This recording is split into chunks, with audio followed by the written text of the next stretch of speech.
dikasihi Tuhan, saya menyampaikan selamat pagi, salam sejahtera dan selamat berbahagia dalam menerima sabda Tuhan dalam nama Tuhan Yesus Kristus. Saudara-saudara kita yang datang dari luar sidang jemaat ini, baik dari kota Surabaya, dari luar kota Surabaya, mungkin dari luar Pulau Jawa, dari luar negeri yang ada bersama-sama dengan kami, selamat datang dan selamat berfellowship bersama kami dengan sidang jemaat dalam kebaktian pagi hari ini. Tuhan memberkati kita semua. Puji Tuhan. Duduklah dengan tenang untuk kita dapat mendengarkan firman Tuhan, untuk kita mengetahui segala sesuatu apa yang Tuhan tugaskan dan percayakan kepada kita sekalian, baik untuk dikerjakan maupun untuk dipertanggungjawabkan, bahkan sampai untuk dinikmati. Segala sesuatu Tuhan berikan kepada kita bukan untuk membuat kita berduka cita, tapi supaya kita berbahagia bersama Dia. Duduklah dengan tenang, di mana saudara berada, Tuhan menyertai kita sekalian. Puji Tuhan. Kita akan bersama-sama membaca sekarang di dalam Kitab Wahyu Pasal 11. Memang masih kita berada dalam bahagian ini. Saya mohon kita jangan bosan membaca ayat-ayat ini, sebab semakin kita membaca, semakin dalam arti yang kita akan menemukannya, semakin padat berkat, bahkan segala sesuatu anugerah Tuhan yang Tuhan akan berikan kepada kita. Itu sebabnya saya menganjurkan sidang jemaat untuk tidak bosan membaca ayat berulang kali, baik kita baca bersama maupun kita baca secara pribadi, juga secara teratur dalam kehidupan kita sekalian. Saya bersaksi kepada sidang jemaat bahwa setiap kali membaca ayat-ayat firman Tuhan, selalu keluar sinar terang yang menyinari di dalam hati untuk menjadi jelas apa yang menjadi kehendak Tuhan, bahkan bisa menjadi berkat juga bagi sesama umat manusia. Inilah cara yang saya lakukan setiap hari, membaca Alkitab secara teratur, dan saya merasa berbahagia dalam setiap kali membaca firman Allah. Saya ingin bahwa sidang jemaat juga adalah orang-orang menjadi orang yang membaca, menjadi orang yang mendengar firman, menyimpan firman, dan itulah kebahagiaan yang sesungguhnya. Ayat yang ke-15 sampai dengan ayat yang ke-18 kita baca nanti. Kita akan melihat di sini ada banyak hal-hal yang Tuhan ingin berikan kepada kita untuk bukan hanya diketahui tapi dinikmati. Lalu malaikat yang ketujuh meniup sangkakalanya, dan terdengarlah suara-suara nyaring di dalam surga, katanya, pemerintahan atas dunia dipegang oleh Tuhan kita, dan Dia yang diurapinya, dan Ia akan memerintah sebagai Raja sampai selama-lamanya. Dan ke-24 tua-tua yang duduk di hadapan Allah di atas tahta mereka tersungkur dan menyembah Allah sambil berkata, kami mengucap syukur kepadamu ya Tuhan Allah yang Maha Kuasa, dan yang ada dan yang sudah ada, karena Engkau telah memangku kuasa-Mu yang besar dan telah mulai memerintah sebagai Raja. Ya, jadi kita melihat di sini doa yang dinaikkan itu semakin hari semakin meningkat. Doa kita yang sekarang kita naikkan dibanding dengan doa ini, saudaraku, ayat yang ke-15-16 kita melihat sangat berbeda jauh. Doa yang kita naikkan sekarang ini dengan doa yang dinaikkan dalam ayat 15, 16 dan 17 ini begitu masih berbeda jauh. Kita masih harus berjuang untuk menaikkan doa kita semakin meningkat. Ayat 18, dan semua bangsa telah marah, tetapi amarahmu telah datang, dan saat bagi orang-orang mati untuk dihakimi, dan untuk memberi upah kepada hamba-hambamu, nabi-nabi dan orang-orang kudus, dan kepada mereka yang takut akan namamu, kepada orang-orang kecil dan kepada orang-orang besar, dan untuk membinasakan barang siapa yang membinasakan bumi. Iya, terima kasih. Jadi di sini kita jelas melihat doa yang bersuasanakan suasana surga. Doa yang tidak lagi dikuasai oleh daging. Doa dalam suasana surga. Begitu indah. Kita melihat dalam doa ini, sebagaimana saya sudah sampaikan pada waktu yang lalu, dua perkara yang disampaikan di sini, yaitu yang pertama tentang kerajaan Allah itu datang. Itu yang pertama. Tapi yang kedua tentang penghukuman atas manusia durhaka. Jadi di hari-hari ini mari kita mau lihat saudara-saudaraku bahwa zaman kita berjalan menuju kepada dua keadaan ini. Di suatu waktu kerajaan Allah itu benar-benar datang. Saudara-saudaraku, dalam Bible Study kita sudah mendengar bagaimana rencana Allah, di mana Dia memanggil umatnya untuk dijadikan suatu bangsa yang kudus, imamat yang berkerajaan. Dan itu saudara-saudaraku oleh Tuhan Yesus dalam masa perjanjian baru mengajarkan kita tentang datanglah kerajaanmu. Dalam perjanjian baru Tuhan mengajar kita berdoa tentang ini. Datanglah kerajaanmu, jadilah kehendakmu. Ini satu kesatuan. Dan saudara-saudaraku, dalam kegiatan kita pada tahun ini akan bertemakan ini, saudara-saudaraku. Datanglah kerajaanmu, jadilah kehendakmu di bumi seperti di surga. Jadi kalau kita membawa kehidupan kita dalam bersuasanakan ini, maka pekerjaan kita pasti terkontrol, ibadah kita terkontrol, pelayanan kita terkontrol, dan segala sesuatu yang kita butuhkan itu berada dalam pengaruh kuasa Allah. Kebutuhan kita itu dalam pengaruh kuasa Allah. Keselamatan kita berada dalam pengaruh kuasa Allah. Injil Matius pasal yang ke-6. Injil Matius pasal yang ke-6, dalam doa puasa saya sempat menunjukkan ini juga dalam Bible Study, tapi tidak merugikan atau tidak mengurangi bahagia kita kalau diulangi sekali lagi. Dalam ayat 10, datanglah kerajaanmu, jadilah kehendakmu di bumi seperti di surga. Ini kepala dari doa. Ini pokok utama. Ini yang menjadi pokok utama untuk didoakan. Datanglah kerajaanmu, jadilah kehendakmu di bumi seperti di surga. Ini harus dipegang. Kita dipercayakan oleh Tuhan untuk mengadakan kebaktian Paskah bersama pada bulan April, tepatnya tanggal 21 sampai 24 April di kota Surabaya. Jika Tuhan mengizinkan dan berkehendak buat kita sekalian, akan diadakan di Hotel Westin. Itu tanggal-tanggal saudara catat, didoakan. Saya sudah menyampaikan kepada pengurus pusat dari Gereja Pantekosta Tabernakel yang menjadi tempat kita berada, tapi pelaksanaan ini ada dipercayakan kepada kita Sidang Jemaat Johor Lemah-Putro Kabar Mempelai Internasional.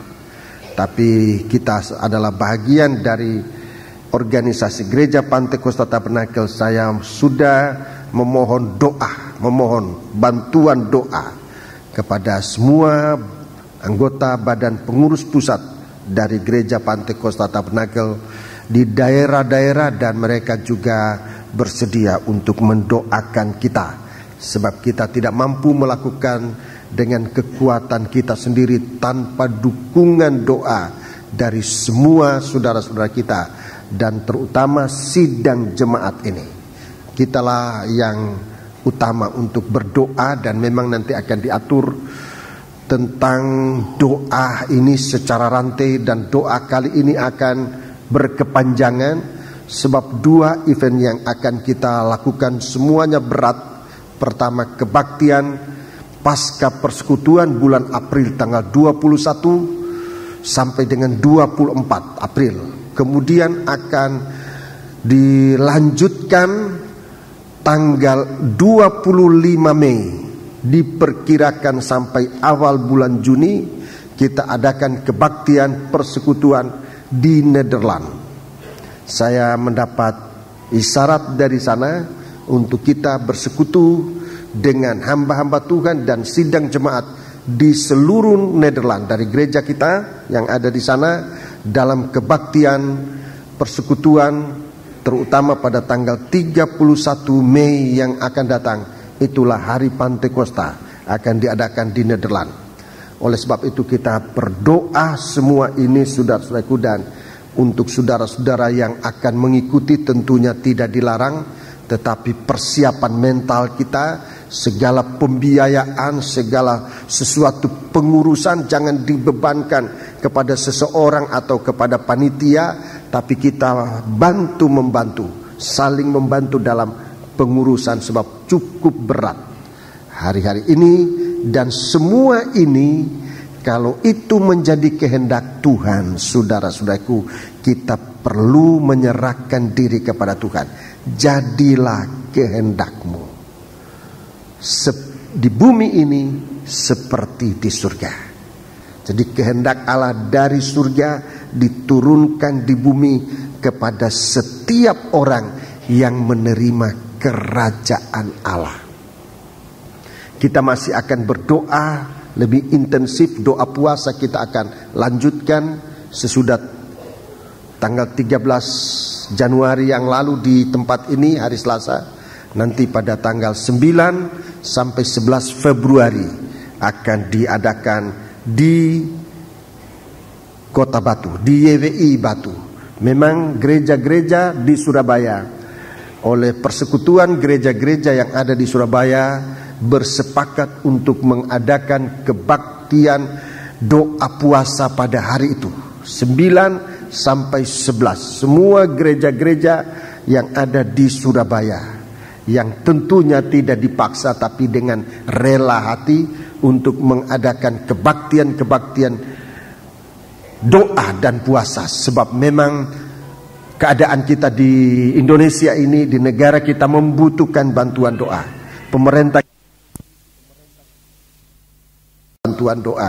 Kitalah yang juga membutuhkan doa, bantuan doa, tapi kita harus merasa berbeban untuk berdoa.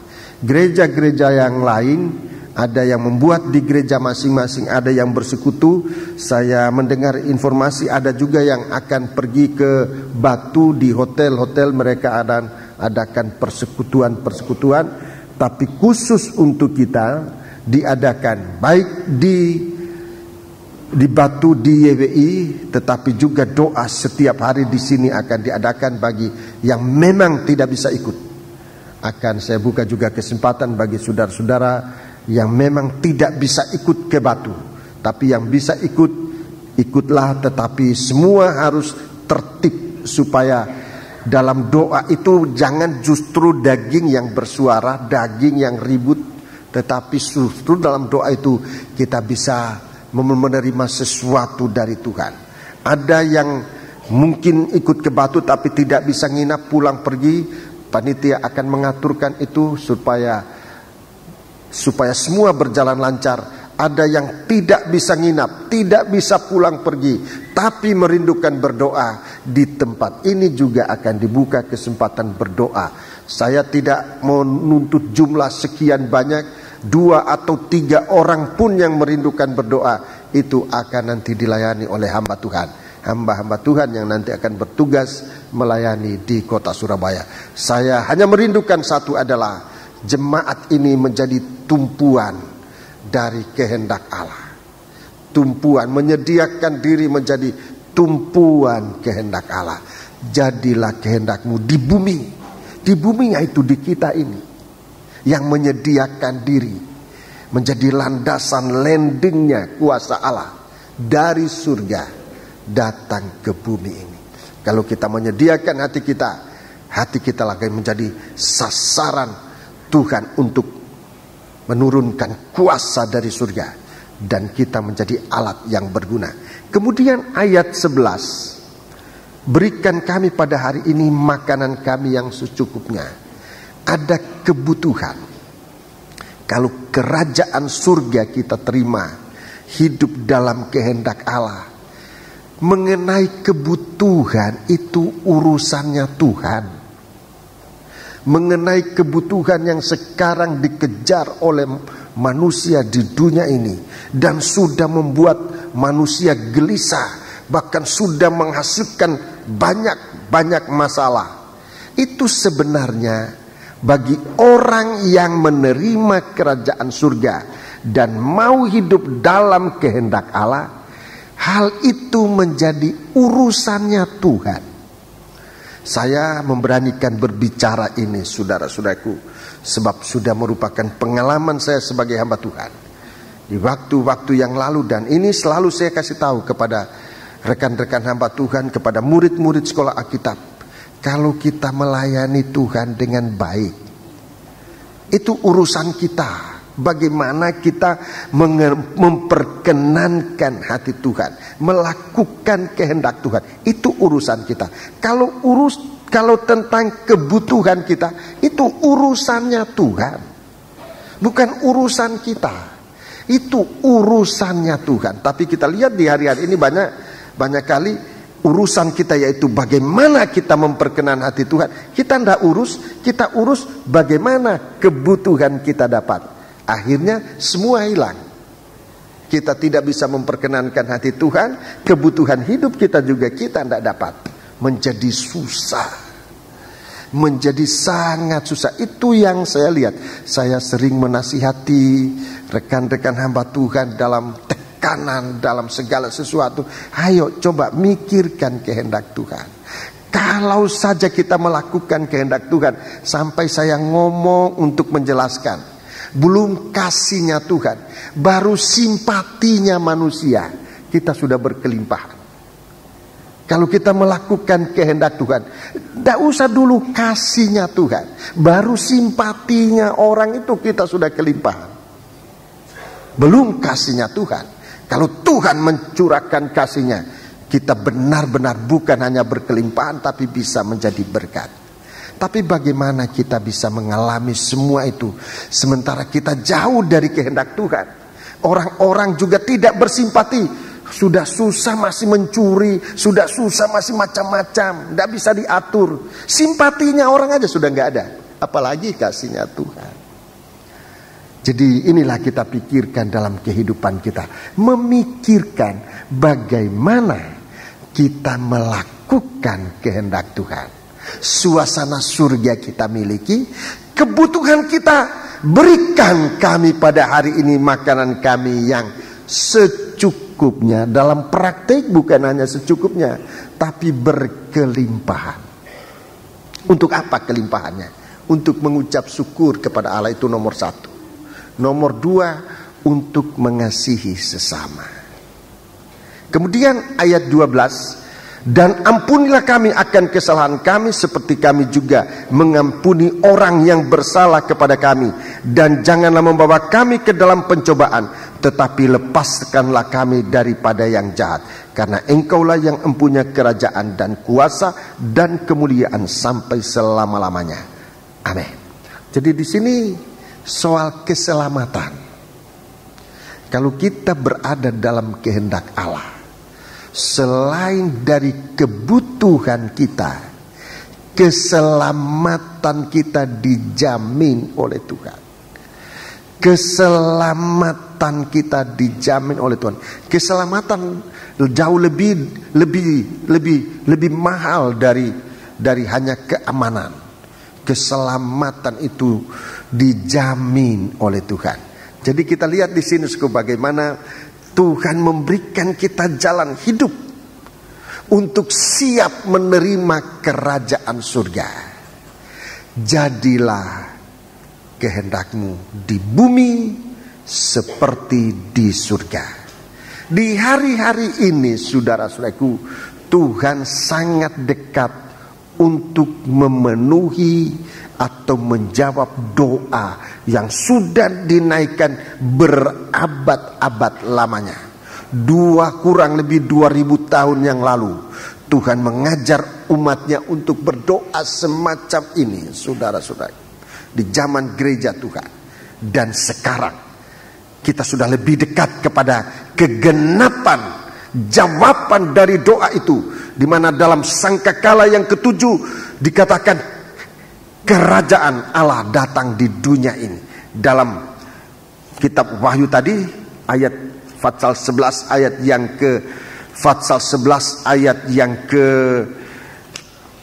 15, pemerintahan atas dunia dipegang oleh Tuhan kita dan Dia yang diurapinya, dan Ia akan memerintah sebagai raja sampai selama-lamanya. Saudara-saudaraku, ini suatu bukti bahwa Tuhan sangat konsekuen dengan apa yang Dia ajarkan, dengan apa yang Dia beritakan, bahwa kerajaan Allah, pemerintahan atas bumi ini akan dipegang oleh Dia yang datang sebagai raja. Murid-murid pada waktu itu sudah sangat merindukan. Setiap ada kejadian, mereka bertanya, apakah kerajaanmu sudah datang? Setiap kejadian yang aneh yang mereka lihat, mereka selalu terpikir, apakah kerajaanmu sudah datang? Tapi nyatanya Tuhan sediakan, Tuhan beri kesempatan kita sampai pada hari ini, kita yang hidup di akhir zaman ini mengalami bersama tentang datangnya kerajaan surga. Masih banyak hal-hal yang akan saya terangkan dalam hal ini, saudara-saudaraku. Tetapi pada pagi hari ini saya akan menjelaskan beberapa hal.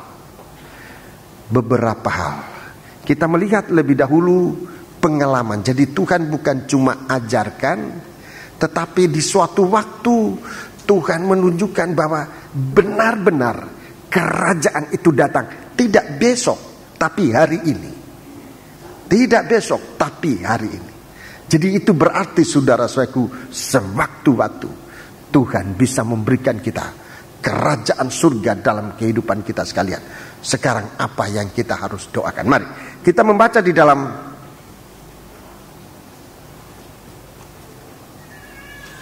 Injil Lukas. Injil Lukas.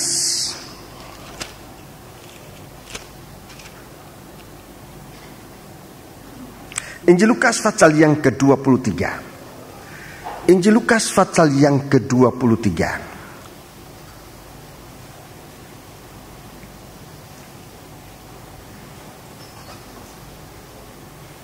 Ayat yang ke-36. Juga prajurit-prajurit mengolok-olokkan Dia. Ya. Mereka mengunjukkan anggur asam kepadanya dan berkata, jika engkau adalah raja orang Yahudi, selamatkanlah dirimu. Iya, terus ada juga tulisan di atas kepalanya, inilah raja orang Yahudi. Iya, jadi raja itu ada di tengah-tengah masyarakat pada waktu itu, tapi mereka tidak melihat kerajaan Allah. Semua melihat, baik dengan sinis, pandangan sinis, semacam ini nih pandangan sinis, dalam suasana kepicikan. Kita bisa diolok, ayo mana Tuhanmu? Di hari-hari ini dalam suasana kepicikan, di suasana hiruk pikuk, saudara-saudaraku, kita berada di mana? Berada pada doa yang besar ini, datanglah kerajaanmu, atau bersama dengan prajurit-prajurit yang mengolok-ngolok Dia, ayo sekarang kamu sudah beribadah, sekarang kamu menjadi orang Kristen, sekarang kamu menjadi imam-imam. Ayo, mana kerajaanmu? Coba selamatkan dirimu. Baik dengan tulisan-tulisan. Ayat 39. Ada ayat 39. Seorang dari penjahat yang digantung itu menghujat dia, katanya. Iya, menghujat. Jadi ada yang mengolok, ada yang menghujat. Katanya, bukankah engkau adalah Kristus? iya, terus Selamatkanlah dirimu dan kami. ya, ini Kristus itu artinya yang diurapi. Itu Mesia yang diurapi. Itulah yang disebut dalam Wahyu tadi, dia yang diurapi. Ini Kristus. Jikalau kamu Kristus, selamatkanlah dirimu, selamatkan kami. Jadi juga ini pandangan sinis terhadap kerajaan surga. Saudara-saudaraku, perhatikan, semacam ini akan terjadi di akhir zaman. Pandangan-pandangan sinis terhadap kerajaan surga, terhadap suasana kerajaan surga, terhadap kegiatan kerajaan surga. Ini kita harus waspada supaya kita menjadi orang yang sungguh-sungguh berada di pihak dia. 40. Tetapi yang seorang menegur dia, katanya, Yang seorang menegur dia, katanya, tidakkah engkau takut juga tidak kepada Allah, sedangkan engkau menerima hukuman yang sama? iya, jadi saudara-saudaraku, mereka dalam suasana penyalipan, suasana di mana sengsara menimpa hidup. Ini pun akan terjadi, sengsara-sengsara akan terjadi. Terus kita memang selayaknya dihukum, sebab kita menerima balasan yang setimpal dengan perbuatan kita. Tetapi orang ini tidak berbuat sesuatu yang salah. orang ini tidak berbuat sesuatu yang salah. Jadi di sini saudaraku, yang seorang ini dia tidak negatif, dia tidak berpandangan negatif terhadap Kristus, tetapi dia berada pada suatu pandangan yang tenang, yang sangat sehat. Orang ini tidak berbuat salah. Baca terus. Lalu ia berkata, Yesus, ingatlah akan aku apabila engkau datang sebagai raja. Apabila engkau datang sebagai raja. Jadi kita lihat di sini apa yang sesungguhnya dirindukan oleh orang jahat ini. Orang yang jahat, orang yang hukumannya adalah hukuman mati, sedang dalam melaksanakan hukuman mati. Bukan akan dihukum mati, tapi sedang dieksekusi, sedang melaksanakan hukuman mati di atas kayu salib. Dia masih menggunakan kesempatan yang singkat itu untuk melihat, Tuhan, ingat akan daku, ingatlah akan daku apabila engkau datang sebagai raja. Ini menunjuk ayat yang disebut Wahyu 11 ayat 15 tadi. Dia datang sebagai raja. Dia menunjuk soal itu. Ingat akan daku jikalau engkau datang sebagai raja. Baca ayat 43. Kata Yesus kepadanya, Aku berkata kepadamu, sesungguhnya hari ini juga engkau akan ada bersama-sama dengan aku di dalam Firdaus. Iya, engkau ada bersama-sama dengan aku di dalam Firdaus. Dua penjahat sama-sama penjahat. Dua penjahat sama-sama penjahat, sama-sama menaikkan doa. Doa mereka berdua ini doa yang bagus. Dua-dua doanya bagus. Tetapi jelas, sekalipun tidak ditulis di sini, tapi jelas yang satu diterima, doa itu terjawab. Yang satu tidak mengalami jawaban doa itu. Sebab apa? Kita lihat yang pertama, penjahat yang pertama, dia berdoa. Dia tidak melihat Yesus sebagai raja. Saudara-saudaraku, tetapi dalam kebimbangan. Apa engkau Kristus? Kalau engkau Raja. Jadi tidak ada suatu kepastian menerima Yesus sebagai Raja. Tidak bersiap menerima kerajaan Allah. Apa yang dia cari? Selamatkan kami. Dia mengutamakan keselamatan tanpa Yesus. Dan ini tidak mungkin terjadi. Banyak kali kita ingin diselamatkan, tetapi kita tidak mau menerima Yesus dalam kehidupan kita. Dan itu sulit untuk dilaksanakan oleh Tuhan. Sebab keselamatan itu ada di dalam Yesus Kristus. Mau menerima keselamatan tanpa Yesus. Dalam Kisah Rasul pasal 4. Kisah Rasul pasal 4. Kisah Rasul pasal yang keempat. Kisah Rasul pasal yang keempat. Ayat yang ke-12. Dan keselamatan tidak ada di dalam siapapun juga selain di dalam Dia. Keselamatan tidak ada di dalam siapapun juga kecuali di dalam Dia. Sebab di bawah kolong langit ini tidak ada nama lain yang diberikan kepada manusia yang olehnya kita dapat diselamatkan. Iya. Dia berada dalam dekat dengan keselamatan, tetapi dia tidak menerima keselamatan itu. Dia memohonkan keselamatan, tetapi dia ragu terhadap Yesus Kristus yang menyelamatkan. Di sini letak gagalnya doa kita. Kita memohonkan keselamatan, tetapi kita tidak lebih dahulu datang kepada Dia, menerima Dia sebagai juru selamat. Jadi ini orang membutuhkan yang dia cari hanya keselamatan, bukan Yesus. Yang harus kita cari adalah Yesus, kerajaan Allah, Raja kerajaan Allah. Keselamatan itu disediakan bagi kita. Orang jahat yang seorang ini, dia membutuhkan keselamatan, tapi di luar Yesus. Roma pasal 10 ayat 13. Surat Roma pasal 10 ayat yang ke-13.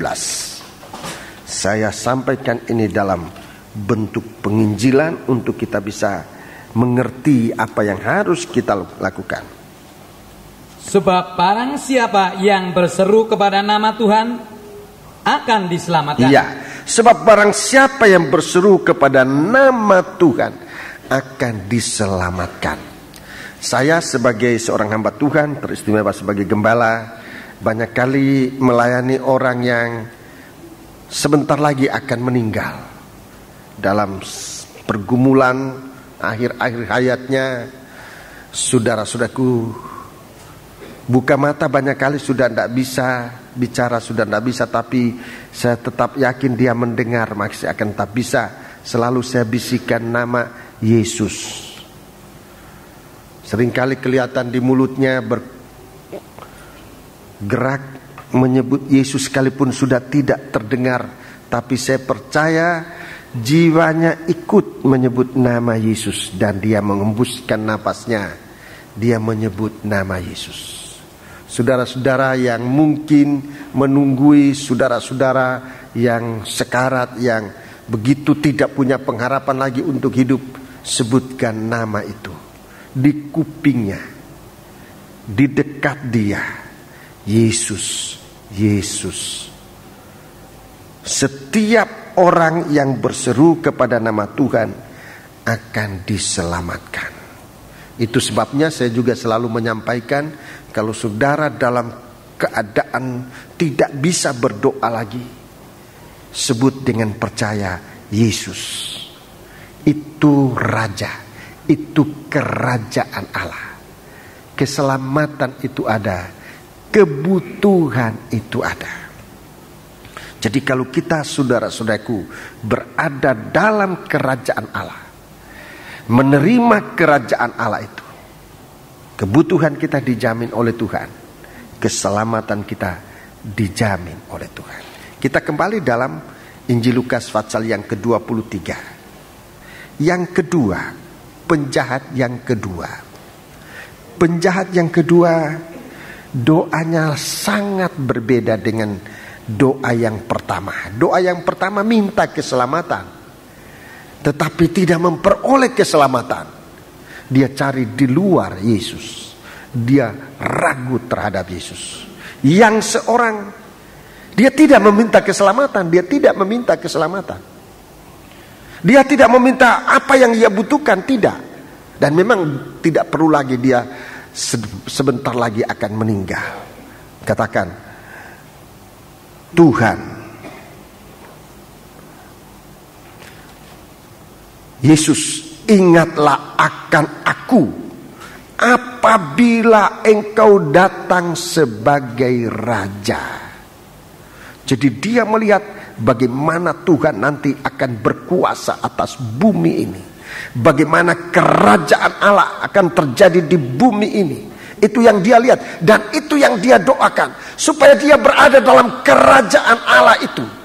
Dia berada di dalam kerajaan Allah untuk menerima segala sesuatu yang ia butuhkan. Di sini yang dikatakan, Tuhan, ingatlah akan aku apabila engkau datang sebagai raja. Di dalam ayat yang ke-43 Tuhan katakan, aku berkata kepadamu, sesungguhnya hari ini juga engkau akan ada bersama-sama dengan aku di dalam Firdaus. Apa yang ada di dalam Firdaus sebenarnya? Suatu keselamatan di mana setan tidak berpengaruh lagi. Itu yang ada di Firdaus. Apa yang ada di Firdaus? Segala kebutuhan hidup ada di dalam Firdaus. Itu dikuasai oleh sang raja. Begitu ia menerima sang raja, segala sesuatu, baik kebutuhan maupun keselamatan, Tuhan karuniakan kepada dia. Kapan? Tidak besok, hari ini. Hari ini. Jalan tersingkat.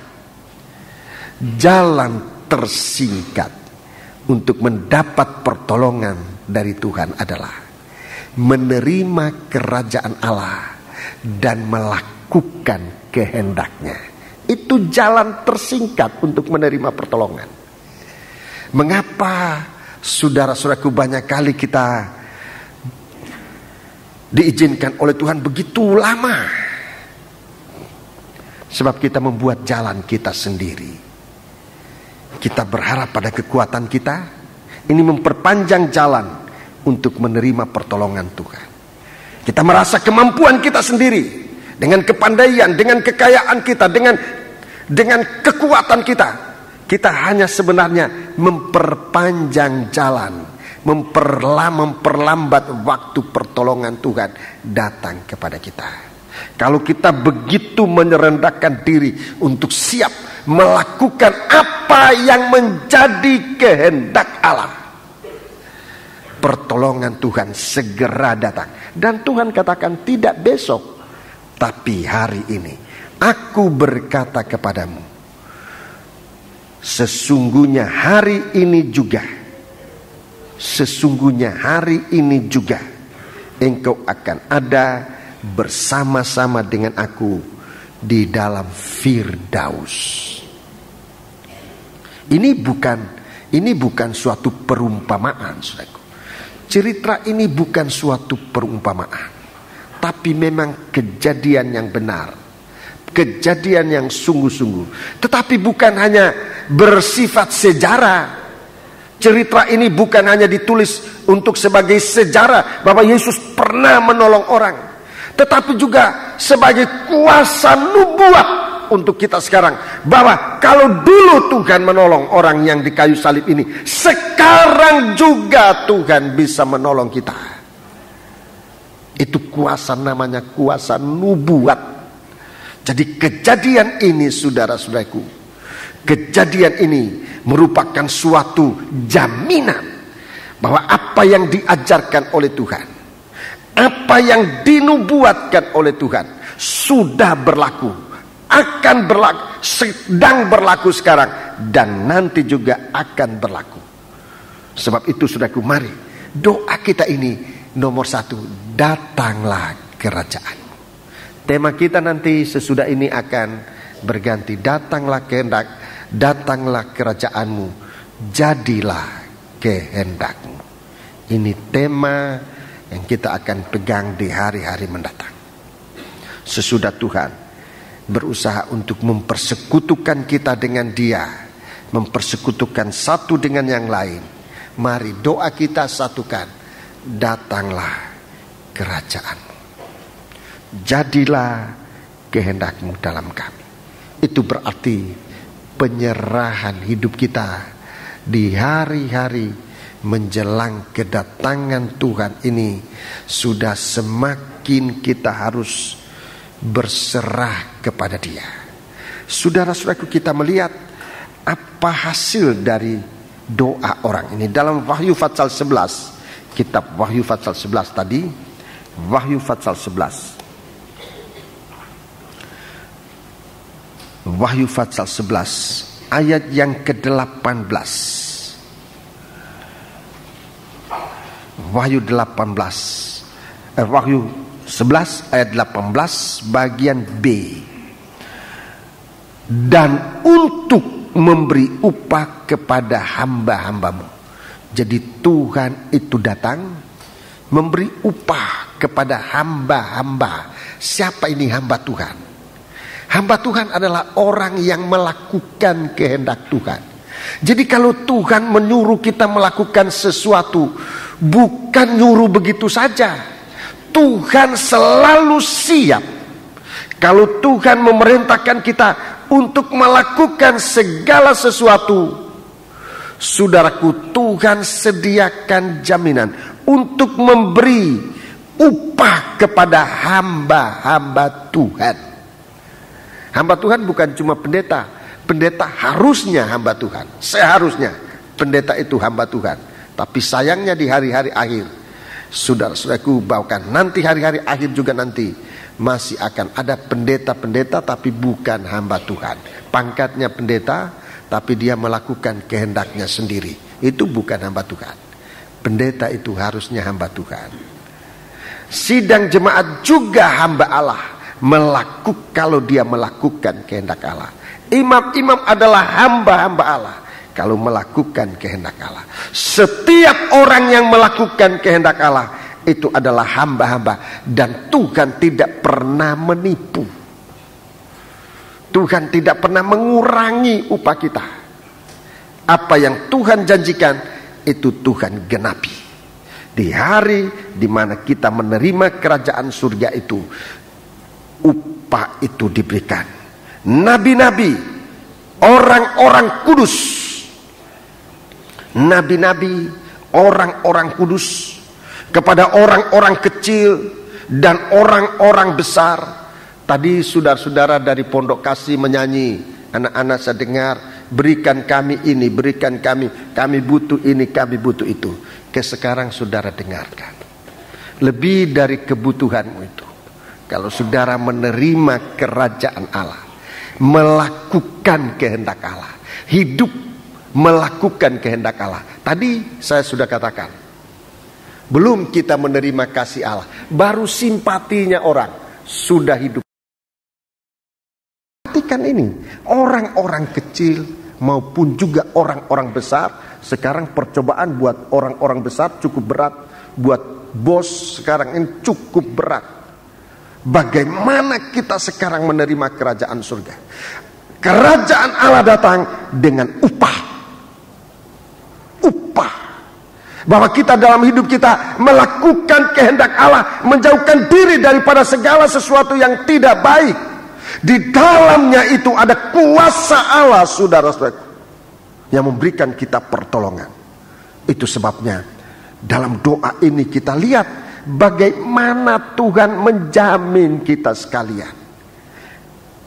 Pemerintahan atas dunia dipegang oleh Tuhan kita, dan Dia yang diurapinya, dan Ia akan memerintah sebagai Raja sampai selama-lamanya. Ini pertolongan Tuhan. Tidak sehari dua hari, tidak setahun dua tahun, tapi untuk selama-lamanya. Saudara-saudara, kapan kita bisa terima? Tuhan katakan enggak besok, hari ini aku berkata kepadamu. Hari ini juga pada hari ini juga engkau bersama aku dalam suasana Firdaus. Di dalam Firdaus. Firdaus itu bicara tentang kerajaan 1000 tahun. Kerajaan Allah 1000 tahun, damai dan sentosa. Itu suasananya sama dengan Firdaus zaman Adam dan Hawa. Firdaus itu diturunkan kembali di bumi ini. Firdaus itu sekarang terangkat, tidak ada lagi. Bahkan kalau kita lihat, saudara-saudaraku, kalau kita lihat peta geografisnya, kalau kita lihat masih ada sungai yang tertinggal, Tigris, Euphrat, itu di daerah Timur Tengah. Daerah itu dulu kalau itu secara dunia, saudara-saudaraku, kita lihat diperkirakan di situ tempatnya pernah Firdaus di bumi ini. Ada Tigris, ada Euphrat, ada sekitar situ. Itu daerah yang sangat subur dulu. Itu daerah di mana buah-buahan, segala pokok di bumi, segala pohon di bumi itu ada di situ. Emas dan sebagainya. Tapi Firdaus itu diangkat. Damai itu diangkat. Apa yang terjadi sampai sekarang, saudara-saudaraku, peperangan tidak pernah henti-hentinya. Daerah ini. Daerah yang paling tidak damai. Setiap hari salam, sahabat ketemu salam. Tapi sesudah salam, moncong senjata yang berbunyi, peperangan terjadi. Suasana Firdaus sudah diangkat. Dulu daerah yang sangat subur, sekarang menjadi padang belantara. Bagaimana kita bisa melihat kalau damai dari Allah diangkat dari kehidupan kita, kalau kerajaan Allah diangkat dari kehidupan kita, maka nikah kita, kehidupan kita akan menjadi padang belantara yang tandus, akan menjadi tempat peperangan. Peperangan yang paling dahsyat adalah peperangan di dalam hati yang tidak pernah habis-habisnya, yang sudah berbentuk suatu dendam yang tidak akan pernah habis. Saudara-saudaraku, sebab itu kita mau perhatikan bagaimana sekarang doa yang Tuhan ajarkan kepada kita. Datanglah kerajaan. Firdaus itu mau diturunkan dalam kita. Kapan? Hari ini. Hari ini kalau kita mau melakukan apa yang menjadi kehendak Allah, hari ini juga Tuhan akan turunkan damai itu di hati kita. Di dalam masalah yang tidak terselesaikan juga akan terselesaikan. Dalam kepuasan yang dikejar oleh manusia untuk memenuhi kebutuhan, tidak pernah puas.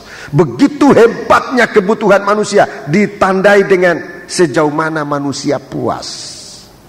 Tidak ditandai dengan seberapa banyak yang ia miliki. Sekalipun memiliki banyak, tetapi kalau hati tidak puas, itu berarti berada dalam kekurangan. Sejauh kita dipuaskan oleh Tuhan dengan apapun, dengan seberapa banyak pun, atau berapa sedikitnya sekalipun, tapi Tuhan memberikan kita kepuasan. Makanan yang kita makan, Tuhan katakan, membuat kita puas. Pakaian yang kita pakai membuat kita hangat dan sebagainya. Dalam kehidupan kita, kerajaan Allah itu datang. Tuhan menjamin itu. Kepuasan tidak terletak pada makanan enak atau enggak enak. Bukan di situ letak kepuasan. Kalau di dalam makanan itu, saudaraku, Tuhan taruh berkatnya. Kita makan apa saja jadi puas.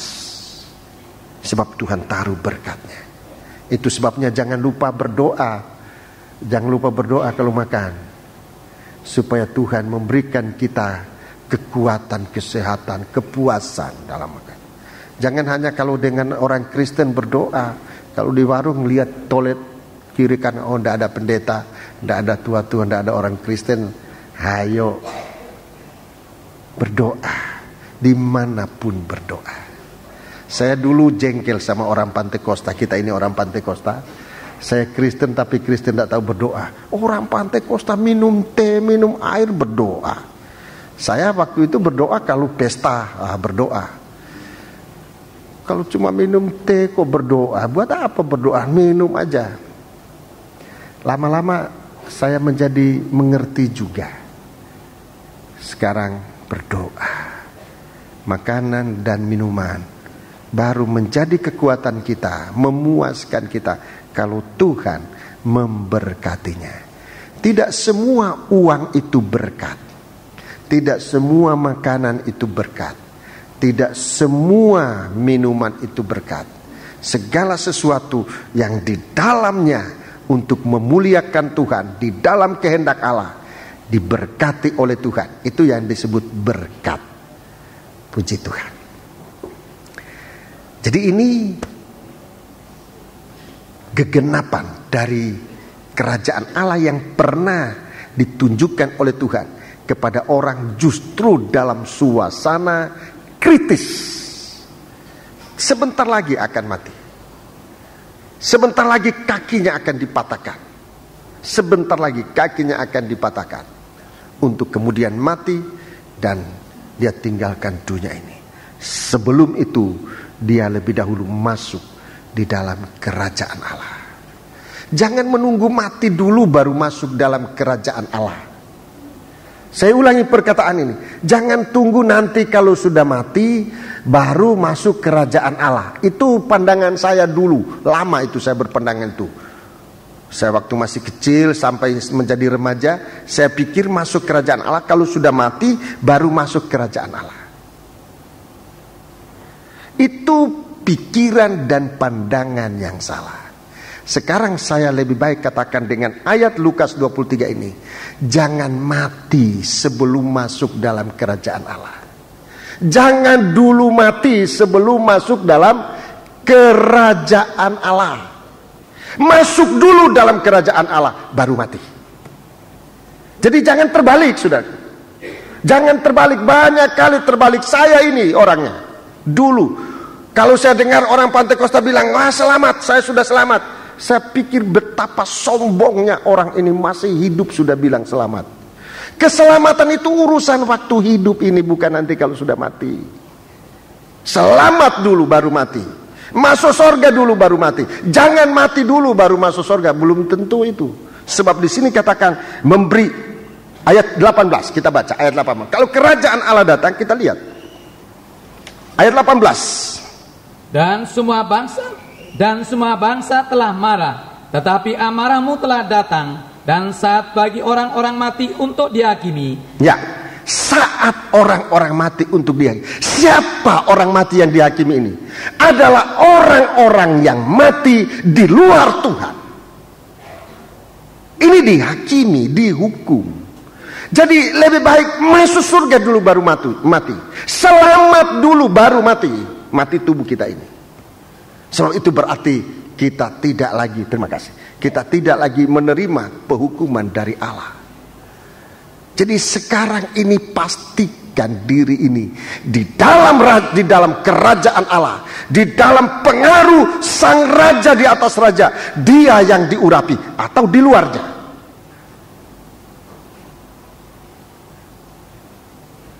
Dalam melayani penghiburan, melayani upacara-upacara, ada orang mati dan sebagainya, saya bisa merasakan sesuatu kekuatan bagi yang mati di dalam Tuhan, bagi yang mati, yang masuk surga sebelum mati, yang selamat sebelum mati. Itu beda, itu lain dengan orang yang mati di luar Tuhan. Itu sungguh berat untuk menghiburkan keluarga yang ditinggalkan. Itu sungguh berat kalau seorang yang mati di dalam Tuhan. Saudara-saudaraku, dia sangat bahagia, tidak ada masalah. Matinya dia adalah permulaan untuk hidup selama-lamanya. Yang tidak, itu dia masuk dalam kehidupan yang sesungguhnya. Seperti dua orang jahat ini. Yang satu mati di luar Tuhan, yang kedua mati selamat dulu baru dia mati. Masuk di Firdaus dulu baru dia mati. Tidak ada masalah. Sebab itu jagalah hidup kita, saudara-saudaraku. Tidak, saya kata kalau saya bicara nanti ini tidak berarti orang muda akan mati belakangan, tidak. Tapi kalau kita ini makin tua, makin terus tidak berubah, coba lebih baik berpikir-pikirlah. Kita ini tanda-tanda sudah begitu nyata. Sudah begitu banyak hal-hal yang tadinya kita tidak alami, sekarang alami. Itu peringatan buat kita. Ayo siap-siap, kita orang sudah tua. Bukan berarti orang muda itu nanti mati belakangan, enggak. Coba lihat di Kembang Kuning, yang paling banyak di sana kaum muda. Betul, yang paling banyak kaum muda. Tidak percaya, coba saja bikin penelitian, lalu datang ke saya. Betul atau enggak? Yang saya katakan ini, saya berani nantang kok. So, lihat aja di kuburan itu, lahir tahun 67, meninggal tahun 69, kan masih muda, masih anak-anak lagi. Jarang sekali, kalau ada orang, 80 tahun, jarang ditemukan itu orang yang 80 tahun, jarang. 80 lebih, 90, apalagi 100 tahun. Jadi saya pikir yang tua-tua malah kurang. Yang paling banyak orang muda. Hati-hati. Oh, ini ompong hanya bicara buat orang muda, orang tua, orang muda nanti masih lama hidup. Kalau kita buktikan dengan orang-orang mati di bumi ini, yang paling banyak mati bukan di umur tua, di umur muda. 50, 60, 40 itu kan masih kuat-kuatnya itu. Jadi tolong perhatikan ini. Jangan mati sebelum masuk surga. Masuk surga dulu baru mati. Masuk surga dulu baru mati. Dan kalau sudah ada di dalam surga, jangan keluar lagi dari surga itu. Ini kesalahan besar. Kita sudah dimasukkan oleh Tuhan dalam kerajaan surga, keluar lagi. Dari mana saya tahu? Dari Alkitab ini. Injil Matius 18. Injil Matius pasal 18. Injil Matius pasal yang ke-18. Ini kita harus waspada, saudaraku. Injil Matius pasal yang ke-18.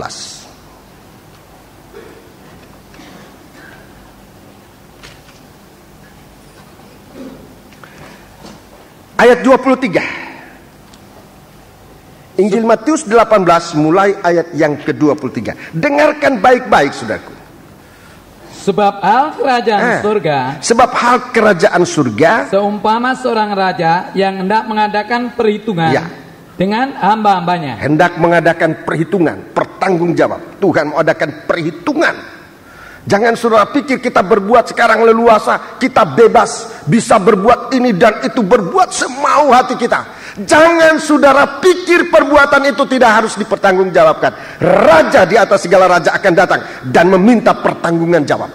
Minta perhitungan, akan diperhitungkan. Segala yang kita lakukan itu sebelum dihapuskan oleh darah Yesus akan diperhitungkan oleh Tuhan. Mari, dia katakan, kita akan mengadakan suatu perhitungan dengan hamba-hambanya. Terus ini umat manusia. Setelah ia mulai mengadakan perhitungan itu, dihadapkanlah kepadanya seorang yang berutang 10.000 talenta. Ya, 10.000 talenta. Rasul Paulus bicara tentang utang ini, saudaraku. Ini bicara tentang dosa. Banyak utang. Dalam Roma 13 itu Rasul Paulus bicara tentang utang uang, utang pajak, utang hormat, utang apa? Utang dosa. Tidak bisa dibayar. Hutang dosa sedikit pun tidak bisa dibayar dengan uang, sebab tidak ada uang yang bisa membayar dosa, nggak ada. Saudara-saudaraku, dia mengatakan suatu perhitungan dengan hamba-hambanya. Ayat 24. Tetapi karena orang itu tidak mampu. Ulangi ayat 24. Setelah ia mulai mengadakan perhitungan itu, dihadapkanlah kepadanya seorang yang berutang 10.000 talenta. 10.000 talenta. Ini saudara-saudaraku, saya coba-coba baca, bukan di Alkitab tapi di kamus. Ini jumlah yang sangat besar sekali. Jumlah yang sangat besar sekali. Satu talenta, kalau itu talenta emas itu sama dengan 60, kurang lebih 60 kilogram, 62,5 kilogram. Itu satu talenta. Bayangkan kalau 10.000 talenta kali harga emas sekarang berapa? 10.000 itu nolnya 4 kali harga emas per gram sekarang berapa? Ini 10.000 kali 62,5 kilogram kali sekian gram kali sekian rupiah. Bayangkan. Saya kira ini hutang yang cukup berat. Itu hutangnya satu orang, belum satu negara, baru hutangnya satu orang.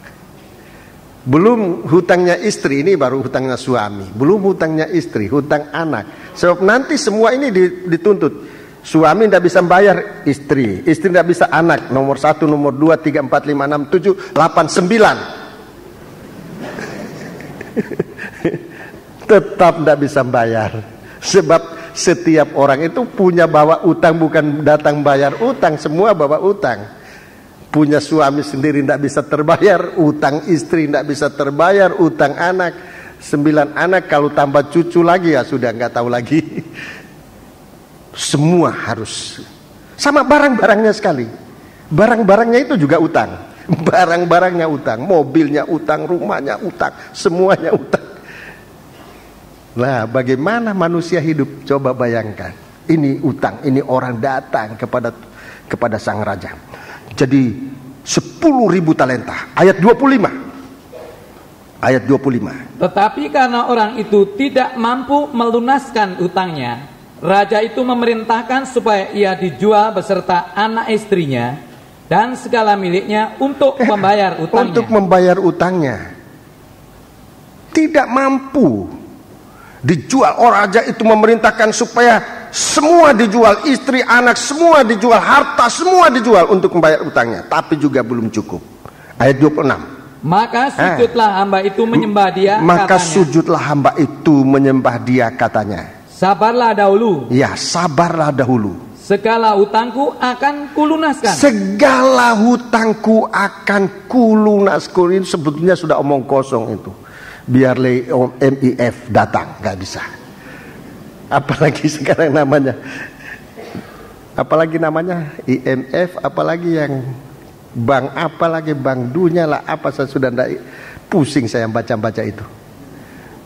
Nah, nggak bisa, tidak bisa bayar. Aku mau bayar ya, kapan mau bayar?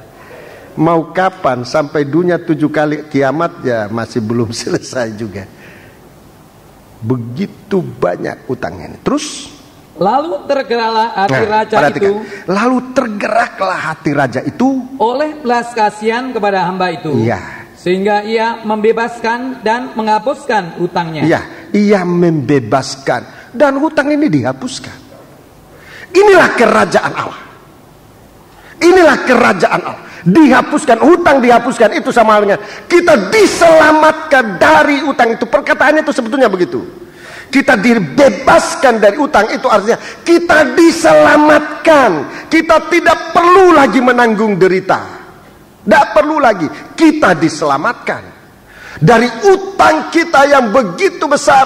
Tuhan masukkan kita di dalam kerajaan surga tanpa utang. Di dalam kerajaan Allah, di dalam kehendak Allah. Dasarnya apa? Disebut di sini belas kasihan.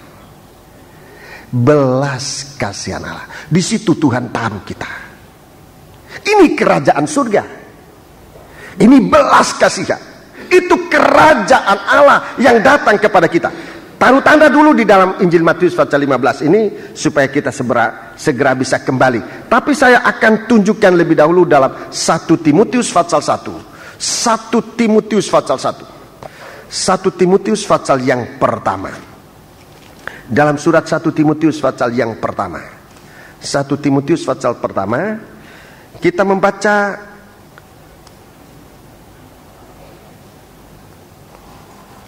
mulai ayat 12. Tolong ada. Aku bersyukur kepada Dia yang menguatkan aku, yaitu Kristus Yesus Tuhan kita, karena Ia menganggap aku setia dan mempercayakan pelayanan ini kepadaku. Aku yang tadinya seorang penghujat dan seorang penganiaya dan seorang ganas, tetapi aku telah dikasihaninya, karena semuanya itu telah kulakukan tanpa pengetahuan, yaitu di luar iman. Ya, di luar iman. Aku yang tadinya orang penghujat, orang penganiaya, orang ganas, tapi aku dikasihaninya, karena semuanya itu telah kulakukan tanpa pengetahuan, yaitu di luar iman. Terus, malah kasih karunia Tuhan kita itu telah dikaruniakan dengan limpahnya kepadaku dengan iman dan kasih dalam Kristus Yesus. ya, terus. Perkataan ini benar dan patut diterima sepenuhnya.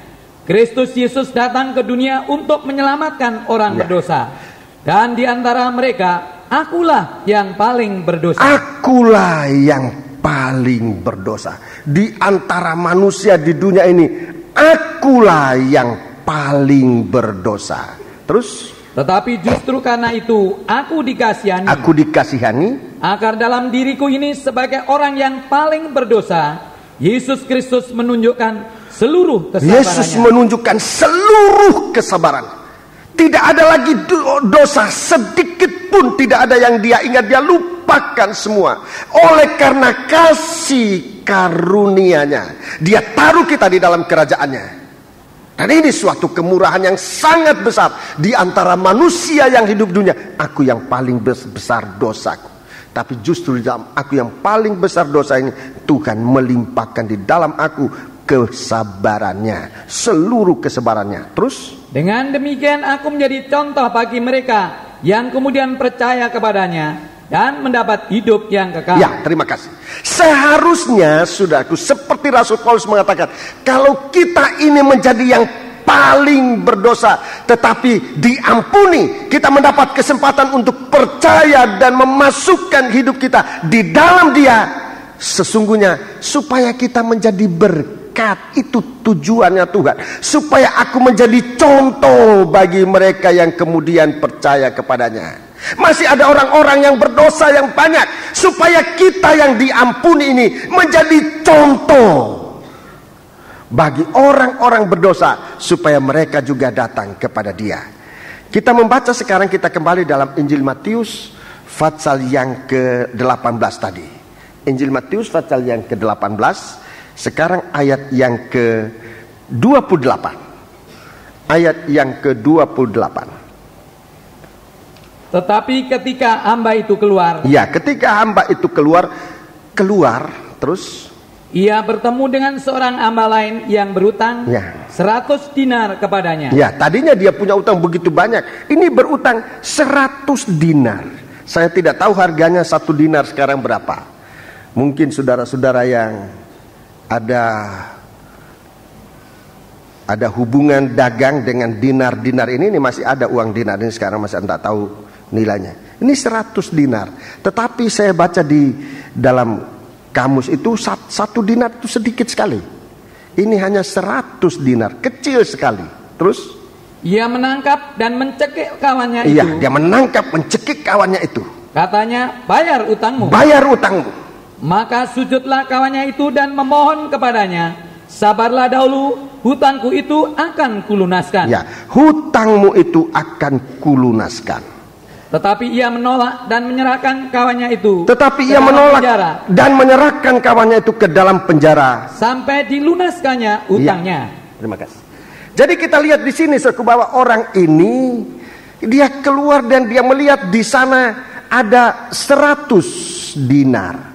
Ini saudaraku, 100 dinar dibanding dengan 10.000 talenta, ini sangat tidak berimbang. Sangat tidak berimbang. Kecil sekali, hanya bagikan 1 titik. Tetapi itulah dia tetap memaksa orang ini bayar utang itu. Dasarnya apa? Bukan belas kasihan. Orang ini sudah memohon belas kasihan. Seharusnya dia hidup dalam belas kasih karunia. Rasul Paulus katakan, seharusnya supaya dia menjadi contoh buat orang yang sekarang datang. menerima juga belas kasihan. Ia sudah diberkati supaya jadi berkat. Tetapi sekarang lihat, orang ini, orang hamba yang satu ini, dia mengejar temannya ini dengan untuk mendapatkan 100 dinar karena kebutuhannya. Ini karena kebutuhan.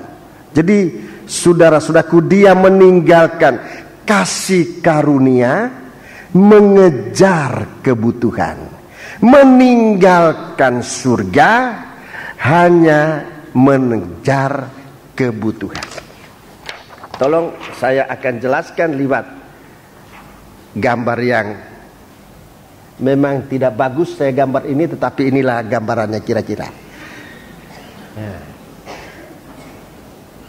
Ini orang ini tadinya berdosa. Itu gambar ini, tunjukkan orangnya. Nah ini tadi orang berutang.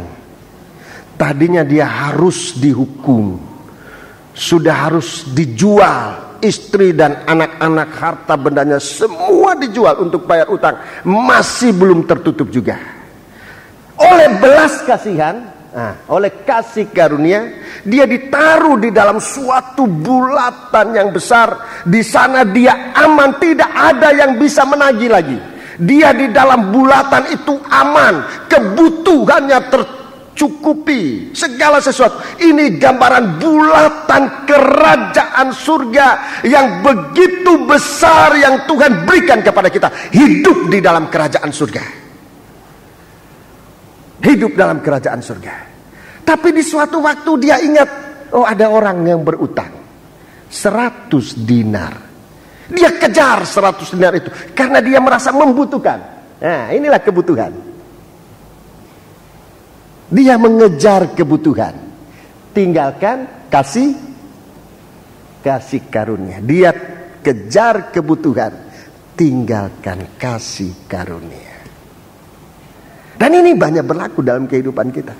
Berapa banyak kali kita tanpa sadar, kita membesarkan kebutuhan kita, mengecilkan kasih karunia. Kita balik.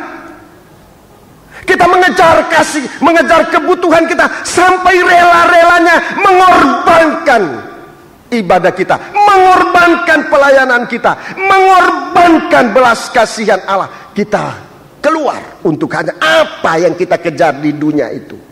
Keluar dari bulatan kasih karunia, hanya mengejar kebutuhan. Hanya mengejar kebutuhan. Yang sebenarnya dibanding dengan kasih karunia Allah itu hanya kecil. Saudara mempunyai beras 1 gudang. Saudara makan berapa banyak sih sekali makan? Apa 1 karung beras?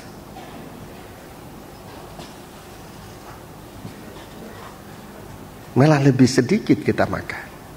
Tapi kenapa hati kita itu begitu tertarik dengan kebutuhan?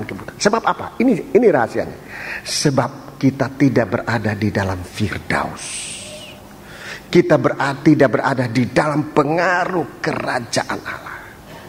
Tuhan mengajarkan,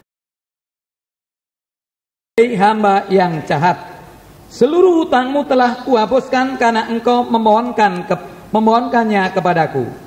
Bukankah engkau pun harus mengasihani kawanmu, seperti aku telah mengasihani engkau? Iya, terus? Maka marahlah tuannya itu dan menyerahkannya kepada Al-Guju sampai ia melunaskan seluruh hutangnya. Dan itu tidak akan pernah bisa terjadi. 35.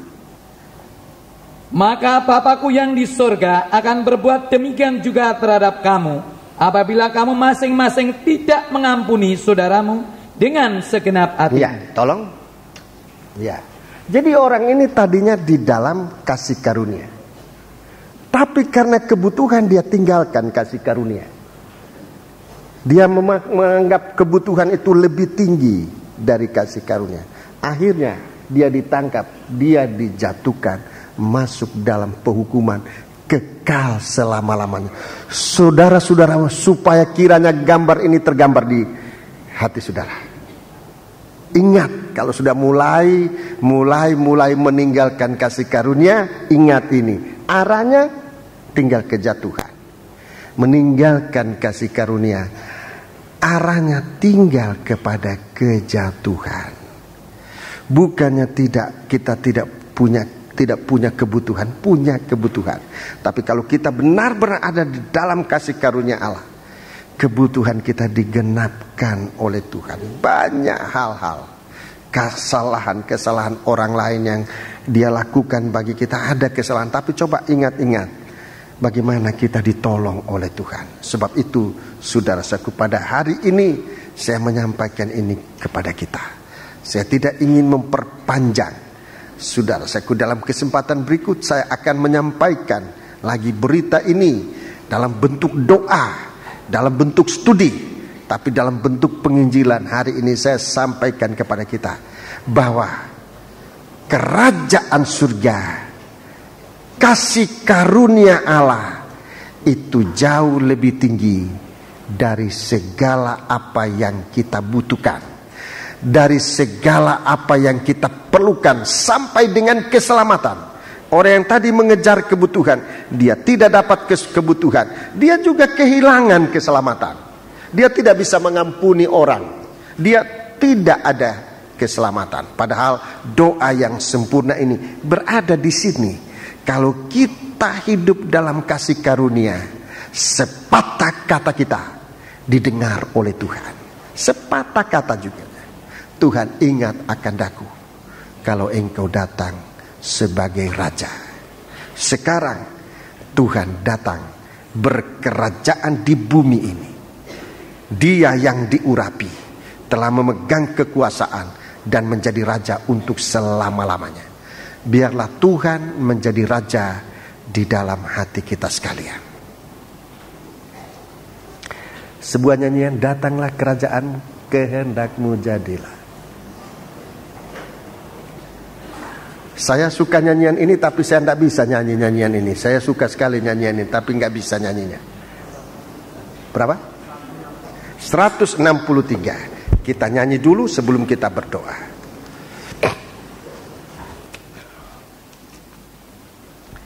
Di dalam doa saya ingin menyanyikan nyanyian ini, tetapi saya tidak bisa nyanyikan.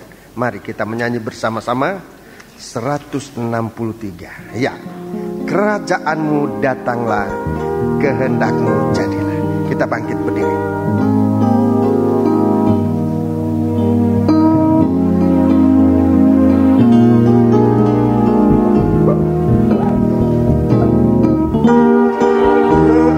Datanglah, kehendakmu jadilah di bumi seperti di surga.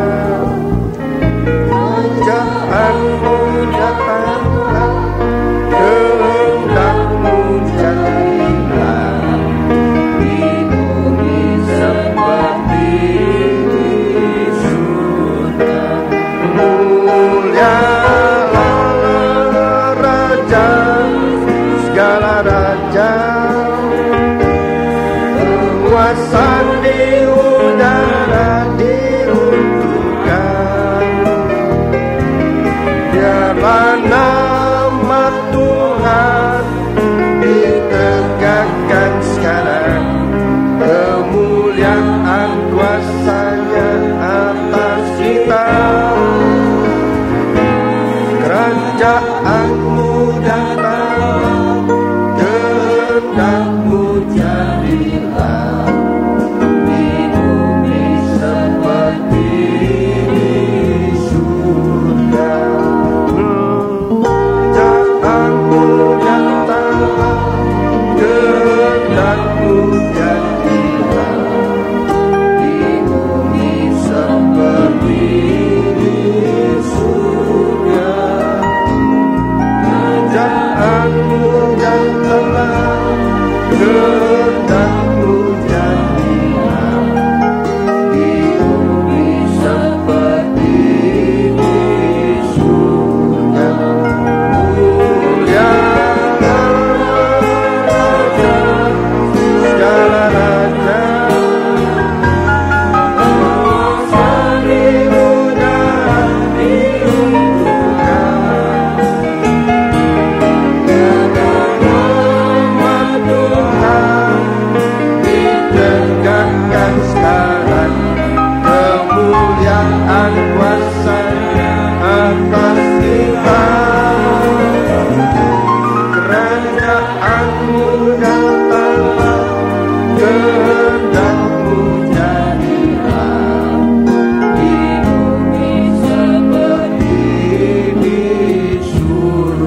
Kur, mulialah Raja. Mulia Raja, segala raja,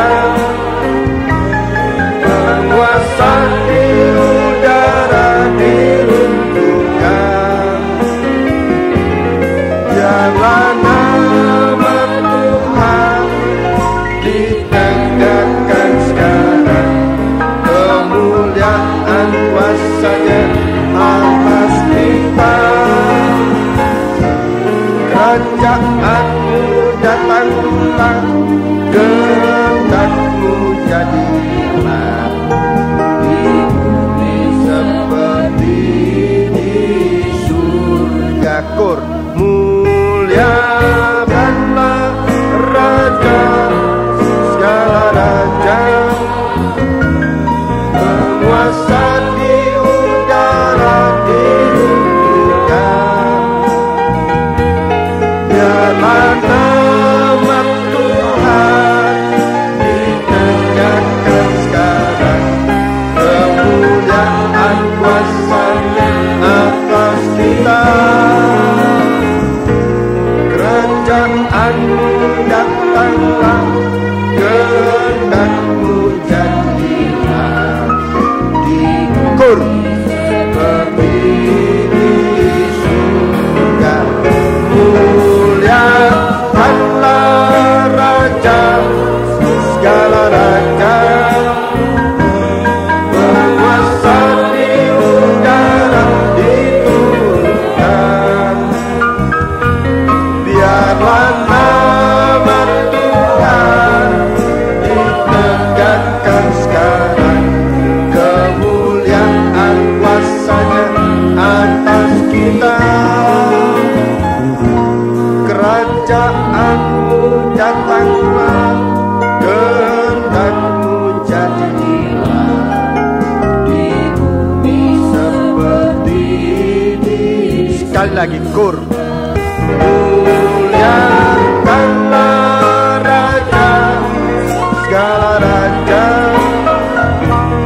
penguasa di udara diruntuhkan.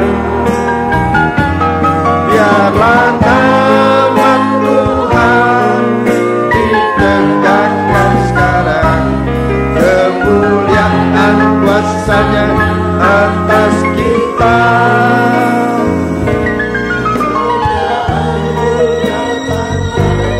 Kehendak-Mu jadilah di bumi seperti di surga. Tundukkan kepala.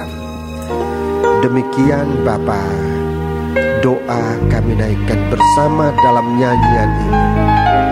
Sesungguhnya kami merindukan kerajaan-Mu Tuhan.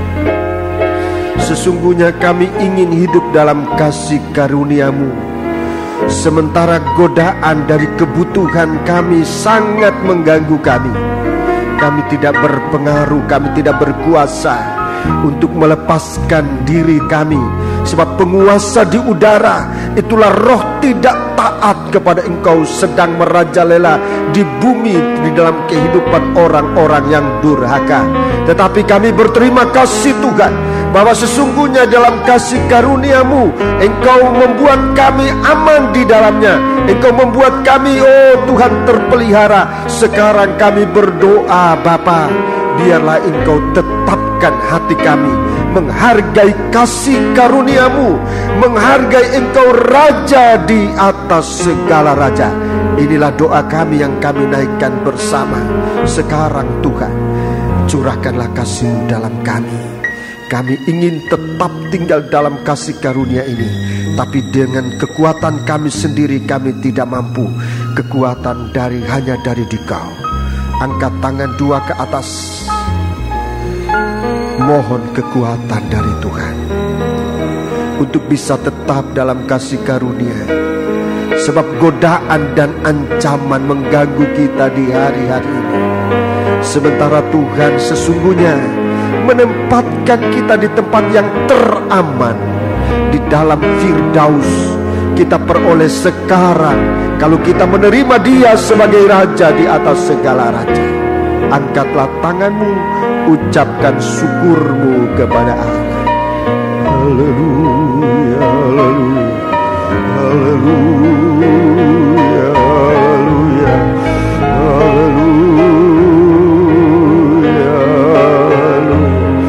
haleluya, haleluya, haleluya. Ucapan syukur kami Tuhan, biar memperkokoh kami tinggal dalam menghargai kasih-Mu, menghargai segala apa yang Kau percayakan kepada kami untuk kami kerjakan, untuk kami nikmati, untuk kami lakukan ya Tuhan. Terima kasih. Kami naikkan ucapan syukur kami kepadamu, untuk kiranya Engkau tetapkan kami dalam kasih karunia-Mu ya Tuhan. Dalam nama Yesus kami berdoa. Haleluya. Terima kasih. Amin.